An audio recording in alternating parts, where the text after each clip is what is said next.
রহমতুল্লাহ আলাইহির এই স্মৃতিচারণ এবং তার জীবন এবং তার আদর্শ শীর্ষক এই আলোচনা সভায় আমার আখেরি পেগাম উম্মতের উলামায়ে কেরামের কাছে, আমাদের যারা আহলে ইলম, যারা ভালো মুতালা করে ইলম হাসিল করে কিতাবের জাহাজ ইলমের জাহাজ হতেছেন, তাদের মধ্যে অন্যান্য সমস্ত খেদমত থাকবে।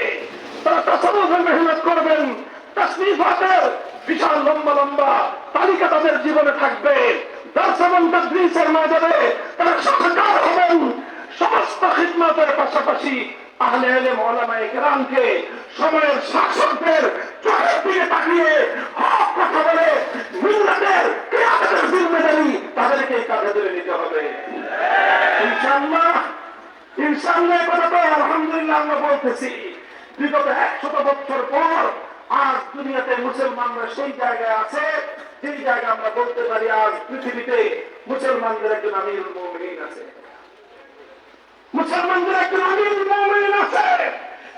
100 বছর পর্যন্ত মুসলমানদের আমির এই পরিচয় দেওয়ার মতো পৃথিবীতে কোনো আমির, কোনো মুসলমান জিম্মাদারি নিতে পারে নাই। এখন মুসলমানরা সেই দিন অতীত রেখে এসেছে। মুসলমানদের একজন আমিরুল মুমিনিন আছে। ইনশাআল্লাহ সারা দেশের সারা দুনিয়ার মুসলিম জনপদগুলোতে মুসলমানরা প্রস্তুতি গ্রহণ করো।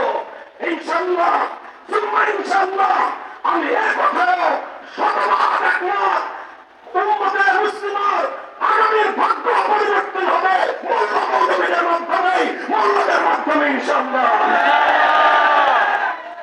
আজ সারা দুনিয়ার সমস্ত সুপার পাওয়ার গুলিকে টেক্কা দিয়ে জাগতিক রাষ্ট্র ব্যবস্থার সর্বোন্নতি সাধন করার মধ্য দিয়ে অর্থনৈতিক উন্নতি, নিরাপত্তার ক্ষেত্রের উন্নতি, সামাজিক ক্ষেত্রের উন্নতি, সমস্ত উন্নতিগুলো প্রদর্শন করার মধ্য দিয়ে সারা দুনিয়ার সামনে আজকে যে আদর্শ রাষ্ট্র গৌরবোজ্জ্বল ভূমিকা পালন করে চলেছে, এই রাষ্ট্র কোন বিশ্ববিদ্যালয়ের গ্রাজুয়েটরা পরিচালনা করে না।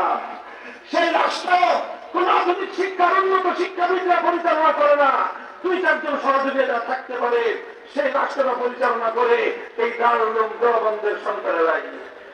ইনশাআল্লাহ এই বাংলাদেশেরও, শুধু বাংলাদেশ নয়, এই গোটা খোরাসানকে কেন্দ্র করে গোটা হিন্দুস্তান ইনশাআল্লাহ যত রক্তের প্রয়োজন হয়, যত শাহাদাতের প্রয়োজন হয়, যত সংগ্রাম এবং লড়াইয়ের প্রয়োজন হয়, এই প্রজন্ম থেকে সে সন্তান ইনশাআল্লাহ জন্ম নিচ্ছে।